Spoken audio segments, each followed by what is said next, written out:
Welcome to my YouTube channel Atul G S point में आपका स्वागत है।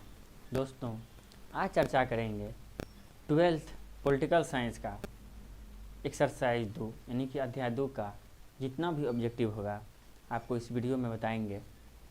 अगर मेरा यह वीडियो आपको अच्छा लगेगा तो मेरे चैनल को लाइक कीजिएगा, सब्सक्राइब कीजिएगा और अपने दोस्तों को शेयर भी कीजिएगा।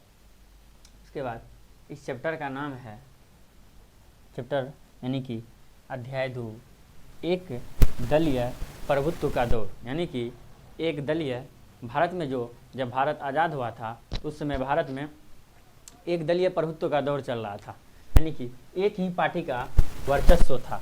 इसका अर्थ होता है एक दलीय प्रभुत्व का दौर, यानी कि एक ही पार्टी का भारत में वर्चस्व था, यानी कि कांग्रेस का भारत में बहुत ज़्यादा वर्चस्व था और दूसरा कोई विपक्षी वैसा पार्टी ही नहीं था जो कोई भी बिल अगर पारित हो तो उसका विरोध कर सके, यानी कि अगर कोई बिल अच्छा भी नहीं भी हो तो उसे रोका जा सके, ऐसा कोई पार्टी ही नहीं था। तो इसलिए इसे दौर को एक दलीय प्रभुत्व का दौर कहा जाता है, जो कि 12th पॉलिटिकल साइंस का अध्याय 2 में चैप्टर है एक दलीय प्रभुत्व का दौर। इसमें 1900 यानी कि जब भारत आज़ाद हुआ था 1947 ईस्वी में, तो 1967 ईस्वी तक यानी कि 1947 ईस्वी से लेके 1967 ईस्वी तक भारत में एकल अधिपत्यशाली दल व्यवस्था, यानी जब 1952 ईस्वी में पहला चुनाव हुआ था वहाँ से लेके 1967 ईस्वी तक भारत में एक दलीय प्रभुत्व यानी एकल अधिपत्यशाली दल व्यवस्था थी। दूसरा कोई पार्टी था ही नहीं कांग्रेस के अलावा जो उसका विरोध कर सके। किंतु जैसे वर्तमान में है, बीजेपी का सरकार है, कांग्रेस विपक्ष में बैठता है तो वो विरोध करता है ना कांग्रेस का कोई भी। जैसे अभी वर्तमान में किसान बिल पारित हुआ, कांग्रेस ने उसका जोरदार विरोध किया, लेकिन तभी ऐसा नहीं था, जो पारित कर दिया वो हो गया, यानी कि एक ही दल का वर्चस्व रहता था, तो उसे एकल अधिपत्यशाली दल व्यवस्था कहते हैं। यानी कि 1967 ईस्वी तक भारत में जो था एकल अधिपत्यशाली दल व्यवस्था था। कांग्रेस पार्टी ही नहीं बल्कि वह सरकार है, राज्य, यहाँ तक कि एक देश जैसी हो गई है। ये कहना स्टैनले कोस्नेक का था। स्टैनले कोस्नेक एक आदमी थे, उन्होंने कहा था कि कांग्रेस एक पार्टी ही नहीं बल्कि वह सरकार है, राज्य, यहाँ तक कि वह एक देश जैसी हो गई है। ये कांग्रेस स्टैनले कोस्नेक का कहना था। और भारत में जो है अभी वर्तमान में बहुदलीय व्यवस्था है, यानी कि एक दलीय व्यवस्था, बहुदलीय व्यवस्था उस व्यवस्था को कहते हैं जिसमें बहुत सारे पार्टी सरकार चलाते हैं, यानी कि जैसे मतलब कभी बीजेपी कभी कांग्रेस, यानी गठबंधन। अभी जो वर्तमान में सरकार है एनडीए गठबंधन में है, इसमें बहुत सारे पार्टी मिलकर गठबंधन किए हैं जिसे एनडीए कहा जाता है। इसलिए भारत में अब बहुदलीय व्यवस्था है, अब एकल अधिपत्य यानी एक दलीय व्यवस्था अब नहीं है। कांग्रेस के युवा तुर्क के नाम से जाने जाते चंद्रशेखर आज़ाद को कांग्रेस के युवा तुर्क के नाम से जाना जाता है।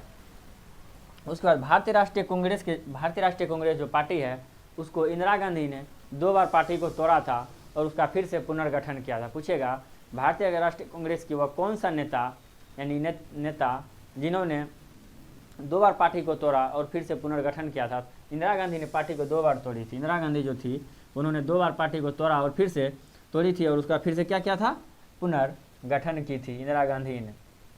और भारतीय जनता पार्टी को दक्षिणपंथी पार्टियों की श्रेणी में रखा जाता है, यानी कि भारतीय जनता पार्टी जो है उसको दक्षिणपंथी पार्टी की श्रेणी में रखा जाता है, जो कि वर्तमान में अभी भारत में इसी का शासन चल रहा है। इसी के प्रधानमंत्री इसी से चुनकर आए हैं नरेंद्र मोदी, जो कि हमारे अभी प्रधानमंत्री हैं।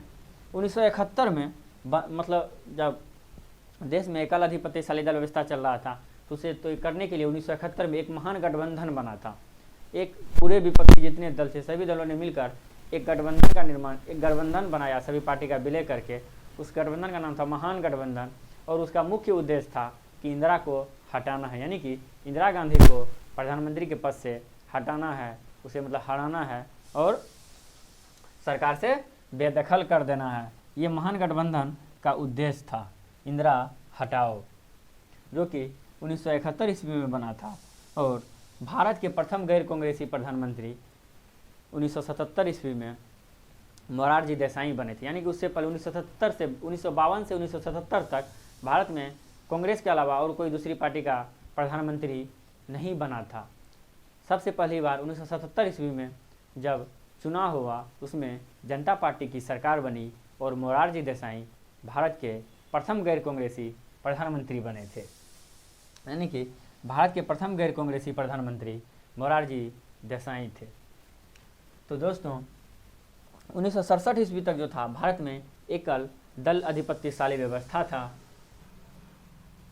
स्टैनले कोस्नेक ने कहा था कांग्रेस एक पार्टी ही नहीं बल्कि वह सरकार, राज्य, यहाँ तक कि एक देश जैसी हो गई है। ये कहना था स्टैनले कोस्नेक का।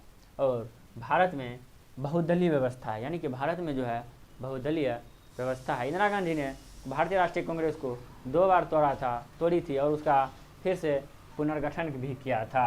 और भारतीय जनता पार्टी को दक्षिणपंथी पार्टियों की श्रेणी में रखा जाता है। और 1971 में जो गठबंधन बना था उसका महान गठबंधन, उसका मूल उद्देश्य था इंदिरा गांधी को प्रधानमंत्री से हटाना, यानी इंदिरा हटाओ। उसका मूल उद्देश्य था इंदिरा हटाओ, उसका कुछ उद्देश्य नहीं था, सिर्फ यही था कि 1971 में गठबंधन बना था, इंदिरा को हटाना है। एग्जाम में पूछेगा कि 1971 में बने महागठबंधन का मूल उद्देश्य क्या था, तो उसका मूल उद्देश्य था इंदिरा को हटाना है। और भारत के प्रथम गैर कांग्रेसी प्रधानमंत्री मोरारजी देसाई बने थे 1977 ईस्वी में। तो भारतीय राष्ट्रीय कांग्रेस की स्थापना 1885 ईस्वी में हुआ था। भारतीय राष्ट्रीय कांग्रेस का स्थापना 1885 ईस्वी में हुआ था और इसके संस्थापक A.O. ह्यूम थे। यानी कि भारतीय राष्ट्रीय कांग्रेस का जो स्थापना हुआ था 1885 ईस्वी में हुआ था और इसके संस्थापक जो थे A.O. ह्यूम थे। A.O. ह्यूम। कांग्रेस का विभाजन पहली बार 1967 ईस्वी में हुआ था। यानी कांग्रेस का जो पहली बार स्वतंत्रता के बाद कांग्रेस का जो पहला बार विभाजन हुआ था 1967 ईस्वी में हुआ था। और भारत की प्रथम महिला राष्ट्रपति प्रतिभा देवी सिंह पाटिल थी। पूछेगा भारत की प्रथम महिला यानी कि एकमात्र महिला राष्ट्रपति बनी है अभी तक में, वो प्रतिभा देवी सिंह पाटिल बनी थी, जो कि भारत की एकमात्र महिला यानी कि प्रथम महिला राष्ट्रपति प्रतिभा देवी सिंह पाटिल थी। और कांग्रेस का विभाजन जो हुआ था 1967 ईस्वी में हुआ था पहली बार। उसके बाद धारा 370 का संबंध जो है जम्मू कश्मीर से, यानी कि धारा 370 का जो संबंध है वो जम्मू कश्मीर से है, जो कि अब हटा दिया गया है धारा 370। अब जम्मू कश्मीर में धारा 370 नहीं था। पहले जब धारा 370 था तो बाहर यानी भारत के अन्य राज्य के लोग वहां पे जमीन नहीं खरीद सकते थे, यानी कुछ भी वहां का नागरिक नहीं बन सकते थे, कुछ भी नहीं कर सकते थे। लेकिन अब वहां पे जमीन भी खरीद सकते हैं, आप घर भी बना सकते हैं और वहां पे आप व्यापार भी कर सकते हैं। और धारा 370 का संबंध जो था कि जम्मू कश्मीर से था, जो कि अब समाप्त कर दिया गया है।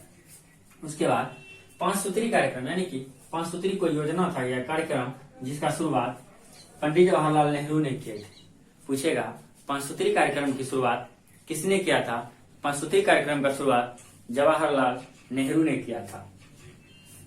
उसके बाद सीमांत गांधी के नाम से कौन जाने जाते हैं? सीमांत गांधी के नाम से कौन जाने जाते? अब्दुल गफ्फार खान जो थे वह सीमांत गांधी के नाम से जाने जाते थे। खान अब्दुल गफ्फार खान, जो कि सीमांत गांधी के नाम से जाने जाते हैं। ये क्वेश्चन बहुत बार एग्जाम में पूछा गया है कि सीमांत गांधी के नाम से कौन जाने जाते हैं, तो सीमांत गांधी के नाम से अब्दुल गफ्फार खान। स्वतंत्र भारत के प्रथम भारतीय गवर्नर जनरल सी राजगोपालाचारी थे। स्वतंत्र भारत के प्रथम भारतीय एवं अंतिम भारतीय गवर्नर जनरल, यानी कि स्वतंत्र भारत के प्रथम भारतीय गवर्नर जनरल, यानी कि प्रथम भारतीय एवं अंतिम भारतीय गवर्नर जनरल सी राजगोपालाचारी थे। इससे पहले कोई भी भारतीय गवर्नर नहीं बना था। प्रथम भारतीय गवर्नर जनरल सी राजगोपालाचारी थे। और भारत के प्रथम शिक्षा मंत्री अबुल कलाम आजाद, यानी कि भारत के जो प्रथम शिक्षा मंत्री थे वो अबुल कलाम आजाद थे। तो भारतीय राष्ट्रीय कांग्रेस की स्थापना 1885 ईस्वी में A.O. ह्यूम ने किया था। उसके बाद कांग्रेस का विभाजन 1967 ईस्वी में हुआ था और भारत के प्रथम महिला राष्ट्रपति प्रतिभा देवी सिंह पाटिल, यानी कि भारत की जो प्रथम महिला राष्ट्रपति थी वो प्रतिभा देवी सिंह पाटिल थी। और कांग्रेस का जो स्थापना हुआ था 1885 ईस्वी में और उसका संस्थापक A.O. ह्यूम थे। खान अब्दुल गफ्फार खान को सीमांत गांधी के नाम से जाना जाता है। खान अब्दुल गफ्फार खान को सीमांत गांधी के नाम से जाना जाता है। स्वतंत्र भारत के प्रथम भारतीय गवर्नर जनरल सी राजगोपालाचारी थे। और भारत के प्रथम शिक्षा मंत्री जो थे वो अबुल कलाम आजाद थे।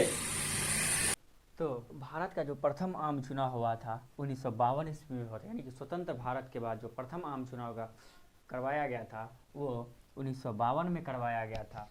जबकि भारत में द्वितीय आम चुनाव 1957 ईस्वी में हुआ था। और 1952 ईस्वी से 1967 ईस्वी तक भारत में कांग्रेस का प्रभुत्व था, यानी कि एक दलीय अधिपत्यशाली दल व्यवस्था, यानी कि सिर्फ कांग्रेस का ही प्रभुत्व था 1952 ईस्वी से लेकर 1967 ईस्वी तक। और भारत में प्रथम आम चुनाव, स्वतंत्र भारत में प्रथम आम चुनाव 1952 ईस्वी में और स्वतंत्र भारत के द्वितीय आम चुनाव 1967 ईस्वी में हुआ था। जबकि 1952 ईस्वी से 1967 ईस्वी तक कांग्रेस का प्रभुत्व था। 26 जनवरी को हम प्रत्येक वर्ष 26 जनवरी को हम गणतंत्र दिवस के रूप में मनाते हैं, क्योंकि हमारा संविधान इसी दिन लागू किया गया था। उसी बार से हम प्रत्येक 26 जनवरी को गणतंत्र दिवस के रूप में मनाते हैं। और 1977 के हुए आम चुनाव में जनता दल को बहुमत मिला था और मोरारजी देसाई भारत के प्रथम गैर कांग्रेसी प्रधानमंत्री बने थे 1977 ईस्वी में। और राजनीतिक पार्टियों को जो चुनाव चिन्ह दिया जाता है या चुनाव आयोग के द्वारा दिया जाता है, जैसे कि कांग्रेस का पंजा हाथ यानी पंजा छाप है, वो चुनाव चिन्ह जो आवंटित किया गया है वो चुनाव आयोग के द्वारा। जैसे बीजेपी का कमल फूल, वो उसके बाद मायावती का हाथी छाप, सपा का साइकिल छाप, जितना भी छाप होता है यानी चिन्ह होता है ये चुनाव आयोग के द्वारा आवंटित किया जाता है। चुनाव आयोग ही सभी पार्टी को क्या देता है, चुनाव चिन्ह देता है। जनता पार्टी का जो स्थापना हुआ था 1977 ईस्वी में पार्टी का स्थापना हुआ और 1977 ईस्वी का चुनाव में ही उन्होंने बहुमत लाया और मोरारजी देसाई प्रथम प्रधानमंत्री बने थे गैर कांग्रेसी। उसके बाद स्वतंत्र पार्टी की स्थापना 1959 ईस्वी में राजगोपालाचारी ने किया था। पूछेगा, एक स्वतंत्र राजगोपालाचारी ने एक पार्टी का स्थापना किया, इस पार्टी का नाम रखा था स्वतंत्र पार्टी और उस पार्टी का स्थापना श्री राजगोपालाचारी ने किए थे 1959 ईस्वी में। श्री राजगोपालाचारी ने 1959 ईस्वी में एक स्वतंत्र पार्टी की स्थापना की थी। उसके बाद भारत में एक प्रथम आम चुनाव 1952 ईस्वी में हुआ, जबकि द्वितीय आम चुनाव 1957 ईस्वी में हुआ और 1952 ईस्वी से 1970 ईस्वी तक कांग्रेस का प्रभुत्व था। 26 जनवरी को हम प्रत्येक 26 जनवरी को गणतंत्र दिवस मनाते हैं और स्वतंत्र पार्टी की स्थापना राजगोपालाचारी ने किया था। दोस्तों, इस वीडियो में हमने आपको 12th एग्जाम 2022 में जितना भी ऑब्जेक्टिव पूछेगा इस सेकेंड चैप्टर से, यानी कि एक दलीय प्रभुत्व का दौर, वो हमने आपको बताया। अगर ये वीडियो अच्छा लगेगा तो चैनल को सब्सक्राइब कीजिएगा, लाइक कीजिएगा, अपने दोस्तों को शेयर कीजिएगा। फिर मिलेंगे अगले वीडियो में।